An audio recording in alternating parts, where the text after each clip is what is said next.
All right, so today we're gonna get into a little bit of chemistry. Okay, we just kind of have to start with the basis of that when we look at anatomy and physiology. Again, on the chemical level and move up to the cellular and the tissue levels.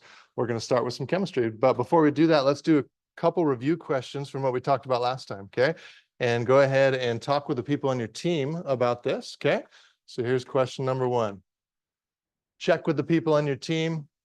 Again, that frequency should be AB on your clicker. If you used it for a different class, then you would have to redo the frequency each time you came in. So hold down that power button and then press AB.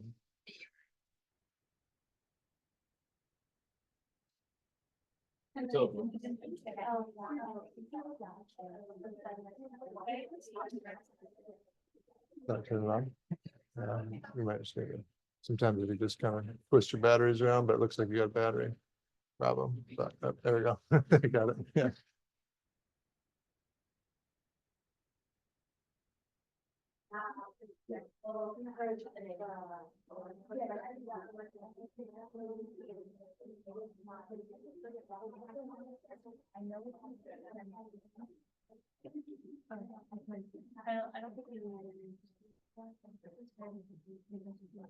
All right, so we got 39 out of 48 of you. Anybody else? Go ahead and press some button there. And the key thing with these clickers is if you see the check mark come up next to the letter right when you press it, that means it's sent for sure, which if you're just using A through E, it almost always does. We got 42. That might be about it. Okay. 98% of you are saying E, both B and C. So this is our scientific notation. This is our decimal format. Again, we're just moving that decimal place over nine places, right? Okay. All right. So that's that one. Let's go ahead and do the next one.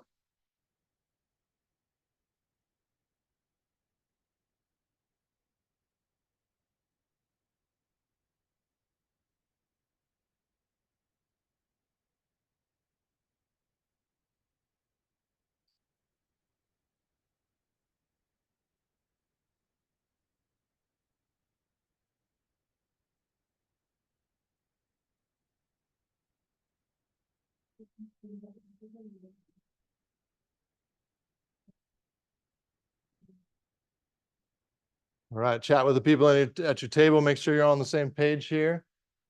Send that in.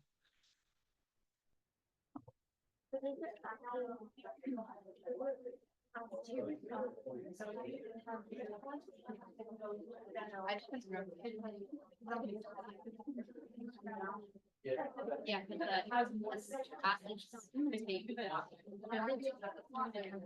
we'll have them up first and then release them and then. All right, give you about 5 seconds. There's about 6 more of you to send it in, I think.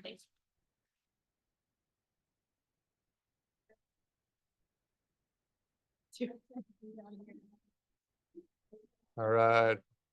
Anybody else? Press a button if you haven't yet.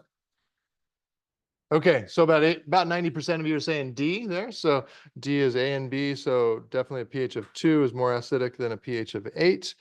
And then that means that there are 10 times more hydrogen ions than a pH of 3. Correct. So those two.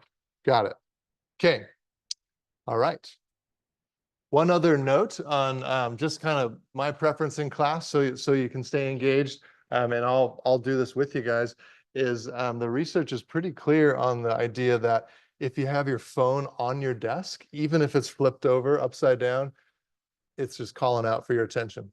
It is. And there's lots of studies that have been done on this where people are trying to like focus on like a math thing and they put a phone there or they don't put their phone there.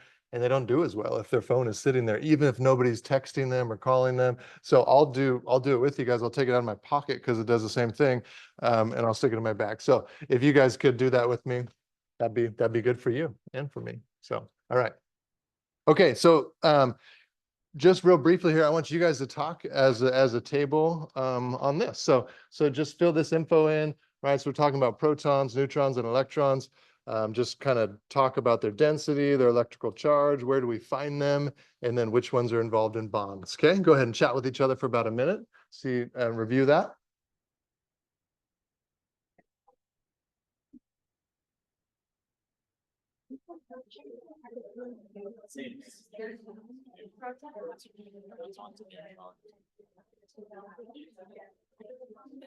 Proton and electrons around it.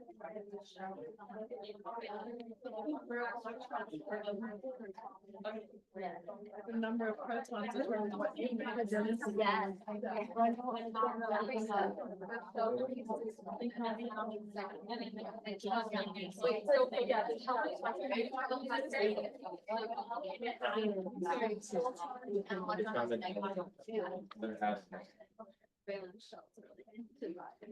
And then density.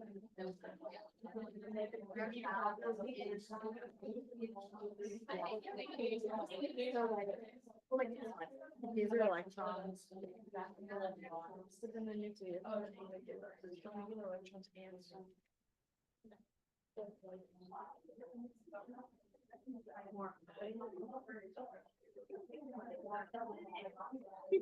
All right, let's go ahead and come back together here. So, as far as density goes, which ones are the least dense?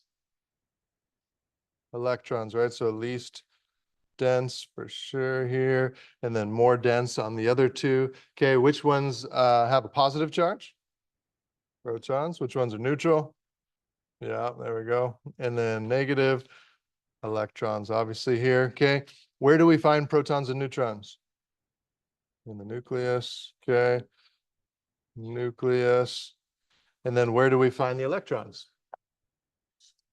Outside in the shell, right? So outside of the nucleus. Okay, and then which are the key ones that are involved in bonds and chemical bonds? Electrons for sure. Okay, all right, and we'll yeah. So just kind of our basis there. Any questions on that? Any questions? Yeah, go ahead.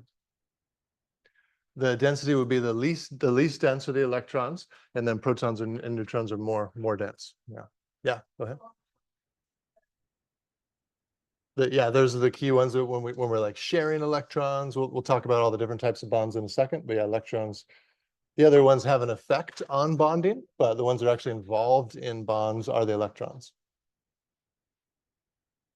Okay. All right. Other questions on that? Okay. All right. So these are just a couple different models and how we can look at atoms here. Okay. This is kind of our 2D kind of planetary model, right? And this is the electron cloud model. The electrons are just kind of out here somewhere, right? Protons and neutrons are there in the middle. So yeah, different ways to kind of think about it. All right, let's talk about electrons. So electrons are forming this electron cloud around the nucleus. Okay, the first shell of electrons holds only two, right? So 2 electrons there is when that first shell is full. Okay, but then all the other shells beyond that hold 8 electrons or more as we get further out. But we'll just be really talking about ones that hold 8. Okay, and so how many shells? You have up to 7 electron shells in atoms. Okay, and the valence shell is just the one that's the most outer shell of that element. Okay, and so all of the shells, again, except for that most inner one, holds 8 electrons, right? And so this is the octet rule, the rule of 8s, meaning that that valence shell is going to be full when it has 8 electrons. Okay, but as we move further out away from the nucleus, the less tightly those electrons are bound, because that's where the positively charged protons are, the electrons are attracted to, right? And so that's what's kind of holding those electrons in. And the further away from those they get, then the less tightly bound they are, the more likely they are to interact with other elements and to create bonds. Okay, so more potential energy. Okay, so we're going to talk about the 3 main types of bonds next. Okay, so ionic bonds are our first type. And so an ionic bond involves first a transfer of electrons. Okay, And then once those once, in this case, this example of sodium and chloride is kind of our most common because this is like table salt, right? So sodium has 1 electron in its valence shell. Chloride has 7, right? So chloride is almost full. And so what happens when they get close to each other? That electron from sodium transfers over to chloride. And now sodium, since it just lost that negatively charged electron, now it's positively charged, right? And since chloride just gained an electron, now it's negatively charged. And so now they're attracted to each other and they stick to each other because of that. Okay, so it's kind of like steps involved in an ionic bond, right? First of all, there's the transfer of an electron or more, and then they stick to each other. Okay, so that's the first one, ionic bond. Okay. Secondly, we've got covalent bonds, right? So covalent bonds are, it's all about sharing of electrons. Okay. So it's not that we give one electron from one to the other. It's that they spend some time with both of the atoms involved. Okay. So when we have a single covalent bond, that means there's 1 electron shared between the 2 atoms. Okay. If we have a double, that means there's 2 electrons shared. Triple, that means there's 3. Okay. So yeah, so hydrogen, and shown here in methane gas, has just the 1 electron in its valence shell. Remember that first shell fills up with 2, so it's 1 away from being full, whereas carbon has 4, right? So it's 4 away from being full, and so carbon can get together with 4 hydrogens. Each hydrogen can share 1 of carbon's 4, but then also share 1 of its own, right? And so we create 4 single covalent bonds to create methane gas, and both the hydrogens and the carbons are now full in their valence shell. Okay, oxygen gas has 6. Oxygen has 6 in its valence shell, so they need to share 2. So that's what we're seeing here. So that's a double covalent bond. Nitrogen needs to share 3 to be full, and we're seeing that triple covalent bond. Okay, so that's the basics of a covalent bond. These are much stronger than ionic bonds, and the one we'll talk about in a second, hydrogen bonds. Yeah, question? Well, the periodic table. There's questions about this kind of stuff. Yeah, if you need a periodic table, I would give you one for sure. Yeah, I'm not asking you to memorize how many electrons are in each of these. Yeah, question. Yeah, other questions? Okay, so the key thing with covalent bonds is we can have equal or unequal sharing of the electrons. Okay, so the definition of a polar covalent bond is when we have unequal sharing of electrons, and this is due to the shape of the molecule and unequal attraction between the atoms. Okay, so if we have a really large atom like oxygen meeting up with really small one like hydrogen, then that oxygen is going to have a much stronger pull on the electrons than the hydrogen does. And so the electrons are going to spend more time on the oxygen side of H2O and less time on the hydrogen side. So then that creates a molecule that has a charge within it, right? One side of that molecule is negative, one side of it is positive, right? So the oxygen side of water has a negative charge, the hydrogen side of water has a positive charge, okay? And that's because it's created with a polar covalent bond where there's unequal sharing of electrons. Okay, if we have 2 atoms of similar size, when there's 2 hydrogens that come together, right, they're going to share those equally, and we have non-polar covalent bonds, and so the electrons spend about the same amount of time on either side, and so there's no charge within that molecule. Okay, questions on that?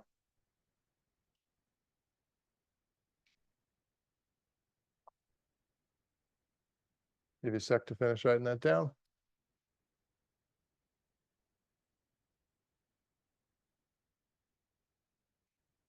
Okay, so then our third type of bond, of chemical bond, is called a hydrogen bond. Okay, and with hydrogen bonds, we first of all, in this example, we need a polar covalent bond first, and then we can have a hydrogen bond. Okay, so it's when the positive side of one polar molecule sticks to the negative side of another polar molecule.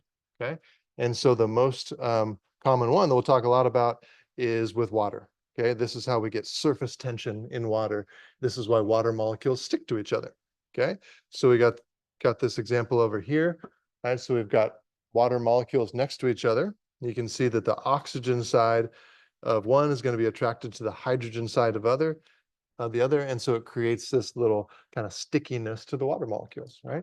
When you take a drop of water and kind of let it fall out of something like this, it tends to kind of stick to itself before it drops, right? That's because those water molecules are sticking to each other, so it's kind of hanging there until there's enough pressure to kind of pull those water molecules apart, break those hydrogen bonds and let the water fall, right? So these are all hydrogen bonds causing the water to stick to itself.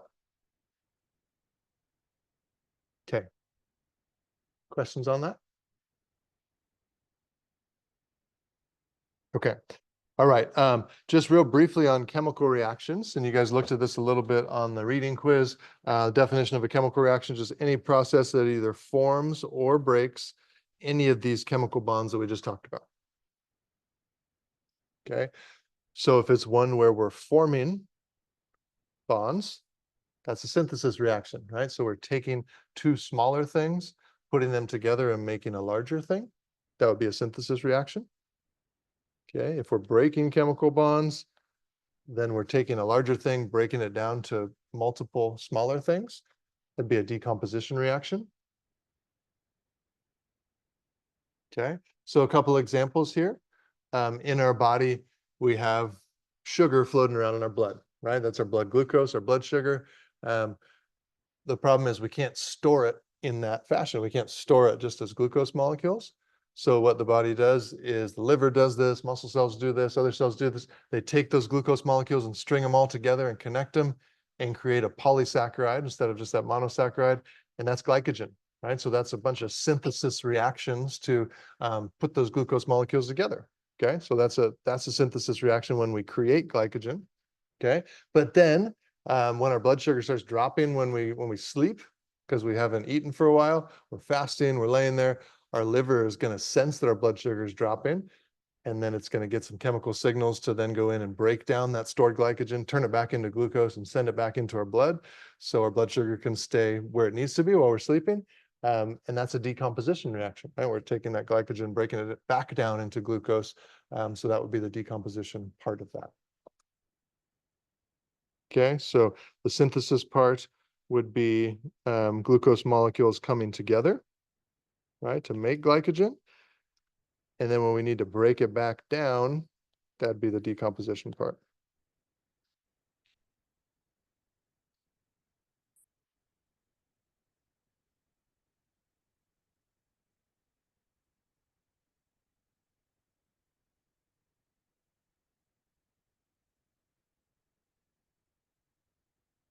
Okay.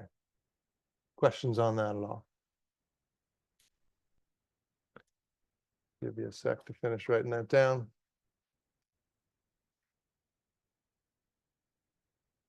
Okay, so the rest of the class, we'll talk about the special properties of water. Okay, and so the special properties of water are all caused by what we just talked about, which is the polar aspect of water, which then allows for hydrogen bonds to be created. Okay, so all the properties of water are created because of hydrogen bonds forming between those water molecules. Okay, and so let's talk about these first ones first here. So the first one is called high heat capacity. Okay, and really that's just defined as it takes a lot of energy to change the temperature of water, more than other substances, more than other liquid substances. Okay, and the reason for that is really dependent on what the definition of temperature is, right? Temperature in a substance is really just how fast the particles are moving around, right? The faster they're moving around, then the higher that temperature is, right? They move around fast enough to completely separate from each other and they become vapor, right? So they move around so fast, that's like boiling water, right? But it takes more energy to do that to water, to raise the temperature of water, than it does most other substances, mainly because those molecules are sticking to each other, right? So it just makes it harder to move them, to get them moving, right? Yeah, so for example, we can think about kind of life here in San Diego, that today's not a great example because it is so hot. But most of the time it's a pretty temperate climate here, right? Do we have any people from Arizona, Phoenix area? Yeah, we got one Arizonan. Okay. The I lived in Arizona for 3 years. That's where I did my doctorate, and my wife as well. And I was just shocked by like the range of low versus high temperature some days, right? It can go from like the low might be in the winter, the low can get in like the 30s, right? And then later that day, it can be 75. And that's like a 45-degree temperature swing, right? You would never have that in San Diego. Just not possible, right? You'd never have a 45-degree difference between the high and the low.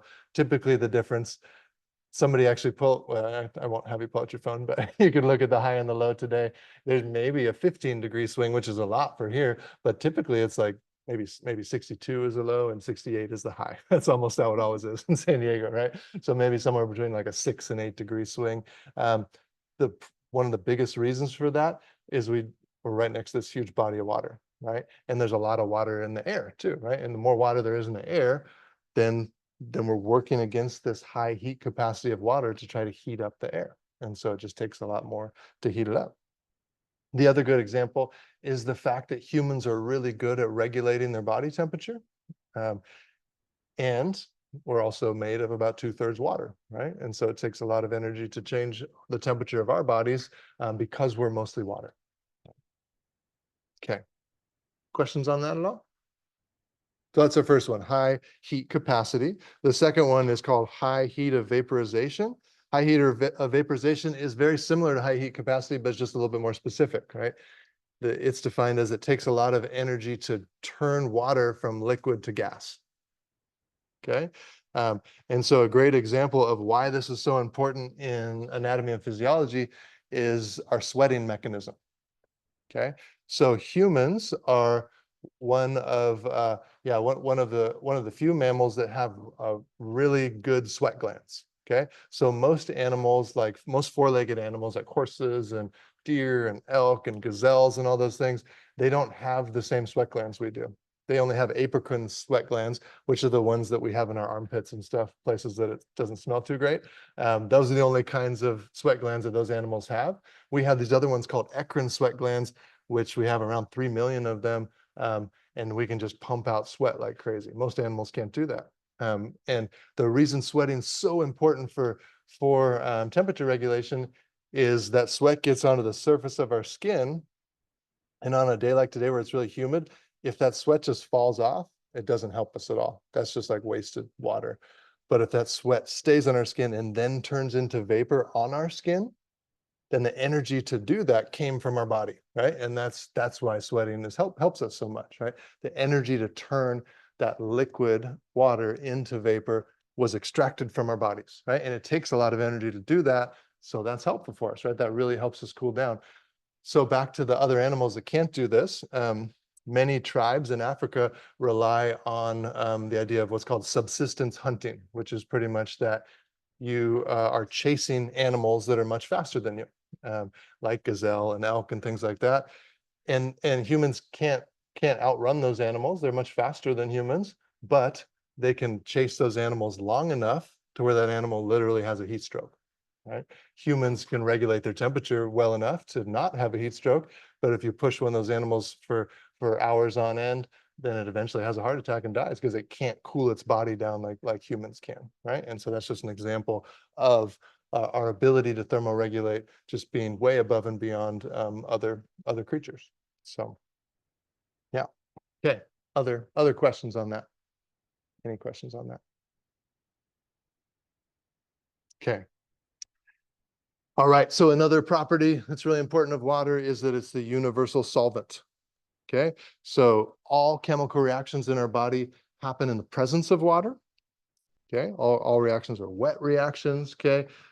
Because it's polar, if it interacts with a ionic molecule like sodium chloride, then the positive part of that of the water where the hydrogens are going to stick to the negative part where the chloride is, right? And then another water molecule is going to stick to the other side of it the other way. And since that water is moving around, it just pulls the sodium and chloride apart, right?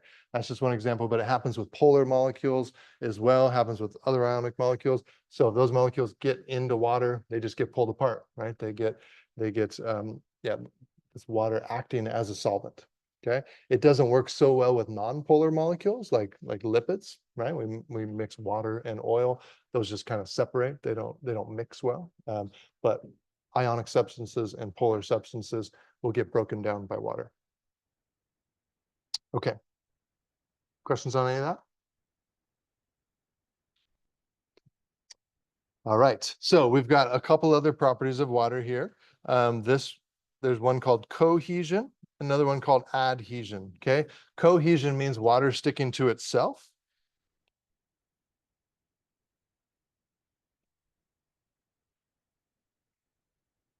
Adhesion means sticking to something else.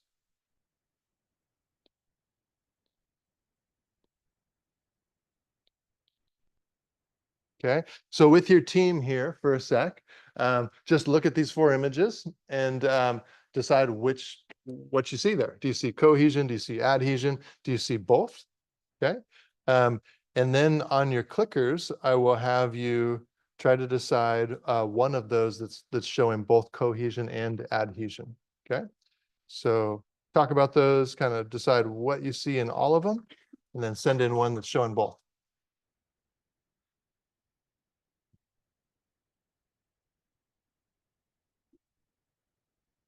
But the other one,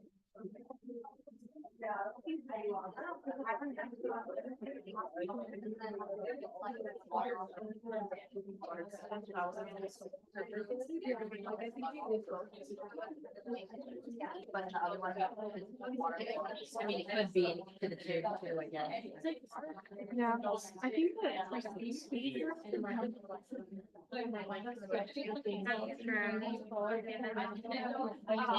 is obviously adding.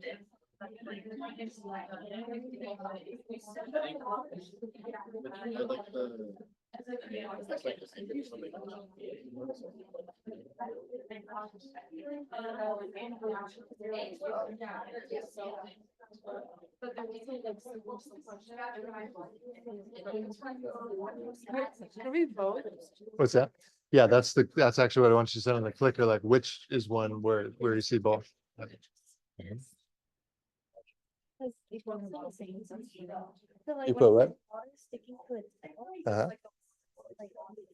What does it mean? Like. Yeah, so it's just like the water molecules actually sticking to themselves, whereas sticking to something else could be like water sticking to the glass of the test tube, right? Or some not itself, right? Yeah, well, you guys talk about that, yeah. I guess you could argue the same thing. So it's like. I'm taking it to CSU. Yeah. It's like an accelerated. It's sticking to the web. Which one? B, Hmm. it's just a heater because it's sticking to the web. What'd your partner, what'd your group think? Hmm. And then like, is it, I don't know. And then it's also sticking to the web. Wait, no, is this a trick question? That's good. This is the kind of discussion I want you to have. So you're thinking about it. Ah, there you go. On the right track.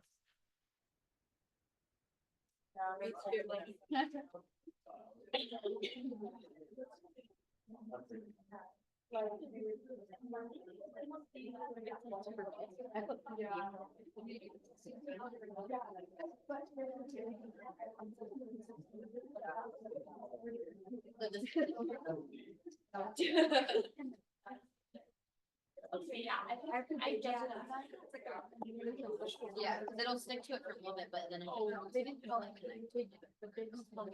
All right, so on your clickers, you're sending in one that you can see both cohesion and adhesion together, or just in the same image. So go ahead and send something in there. Remember, doesn't matter if you get it right or wrong with these clicker questions, just that you're participating. Yeah, which one do you see both in? Yeah.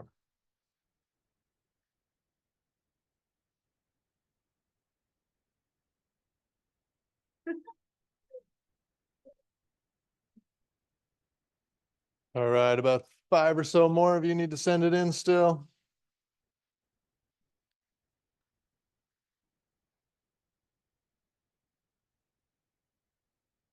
All right, I'm gonna try this again. Let's see if it flips it weirdly again.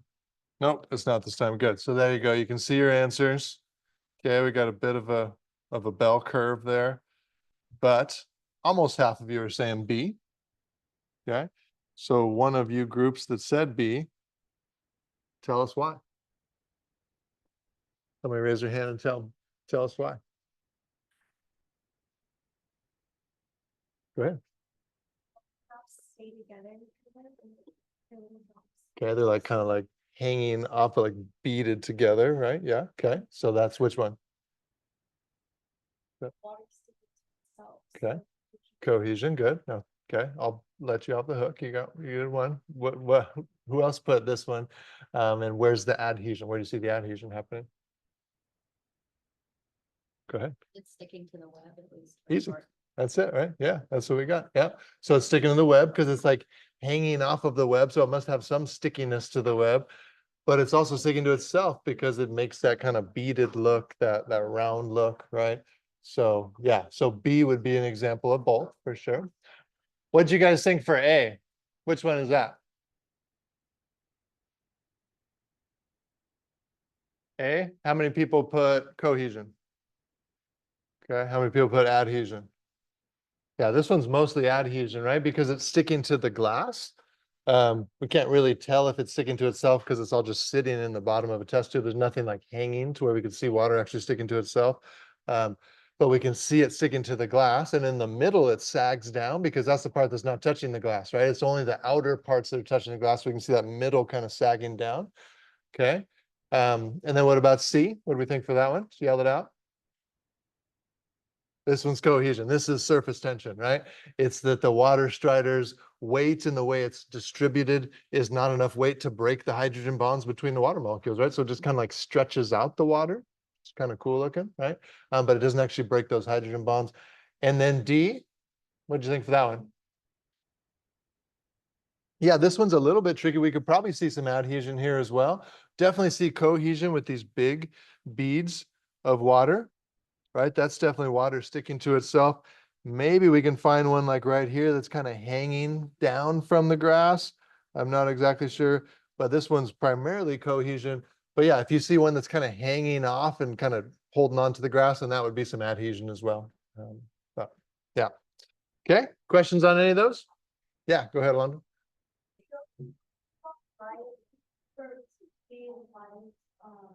Why B is cohesion. So it's all about when water does this, right? When it creates like a little bubble like that. It's not a bubble really, it's a bead, right? It's solid because if water wasn't sticking to itself, it would just kind of slide down the web and we wouldn't see it like group up like that. The reason all those water molecules are grouping together is because they're sticking to each other, right? And so that's what makes that little beaded look is the fact that they're all stuck to themselves.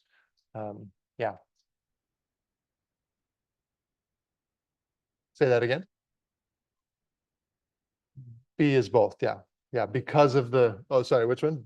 D. So D, you can definitely see cohesion because of these big beads. If you see one that's kind of hanging upside down, like you do with the spider web, then you would know for sure that there's adhesion. But these ones are just kind of sitting on top of the grass blade, so we can't really tell if it's sticking to the grass, right? But there maybe like this one up here is kind of hanging down, then we could probably see some adhesion. But do you see the difference? It's like if it's if it's fighting against gravity and actually like holding on to the grass, then that would be adhesion. Yeah. Yeah. So is adhesion, because I feel like on D, like my mind was like, oh, even the big cohesive water droplets, if they're still like adhering to the grass, like, so that's why I think so, but Yeah. is it adhesion like primarily when like it's like dropping and it's stretching? That's just way we can see it, right? That's just like evidence of it, right? Okay. I mean, but when it's just like a flat thing and there's water on top, we can't really tell if it's sticking to the grass because there's nothing to like, there's no evidence of that. But if we flip that thing over and it's still hanging off, then we know it is sticking to it, right? Yeah. Yeah. Yeah. Go ahead.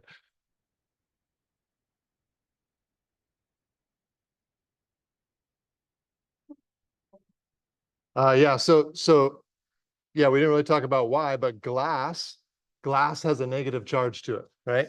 And yeah,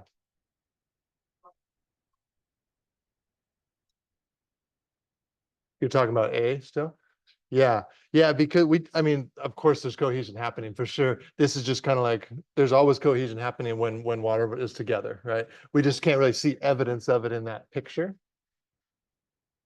Yeah, anytime you see water, there's cohesion for sure. Yeah, but this is kind of a question of where can you like really see it happening, right? Yeah, yeah, for sure. Good clarification. Yeah, definitely. Yeah. Okay, yeah, good. A lot of questions on this. Yeah. Say it again. C is cohesion for sure. Yeah. Water sticking to itself. Yep. Yep. Okay. Say it again. I mean, we can't tell if it is. It's not like hanging off of its legs. Yeah, it might if we got it wet, but we can't tell that. So yeah. Yeah. Okay. All right. Let's move on to this next one here. Important clicker question here. Go ahead and answer this one here. Talk about this with your team. Okay.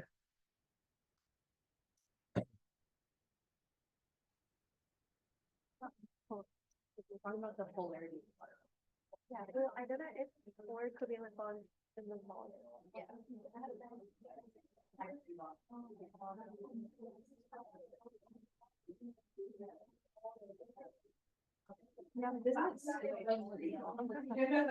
So does water have polar? It's polar, right? Are you asking, is water a polar molecule? Yeah. Yes. It is. Okay. Mhm. I just want to know, it's like, where's on your album? All right. So send in your answer here.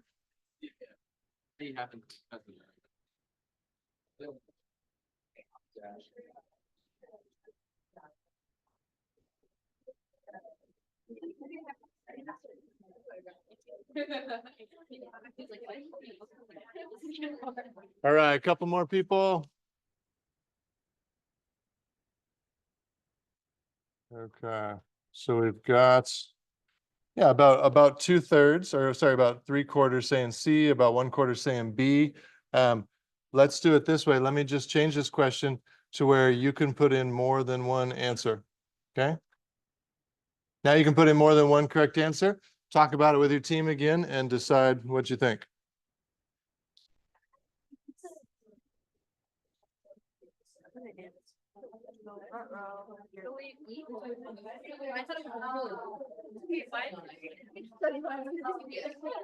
You just press the button and then press another one. Wait. I think you just press one, then press a second one. Oh yeah, so then you move the cursor over and then put another one in. Oh. Yeah. Oh. There you go. And then it's sent, oh. And then click send. Yeah, you may need to click the send button with this type of question. So if your cursor went down to the bottom, you put your first one in, go over to the right, put your second one in, and then hit send.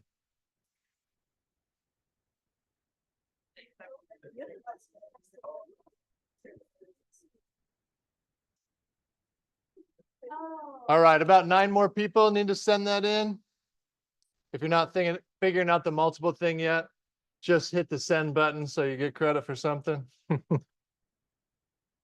I'll leave it open for a sec.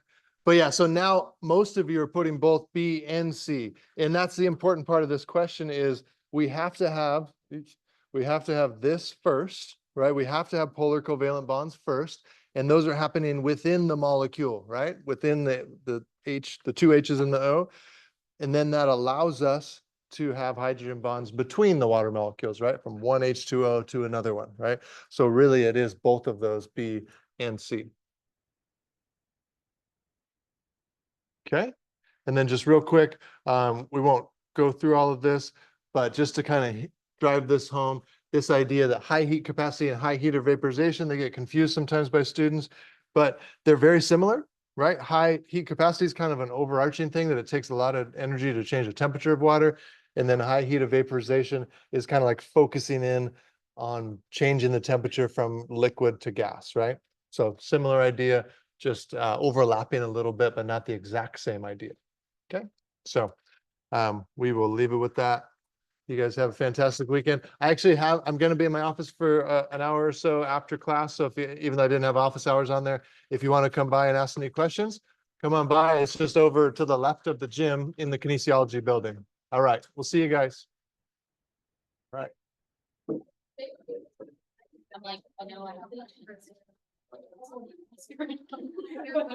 Which is 700 question. Which is the most important.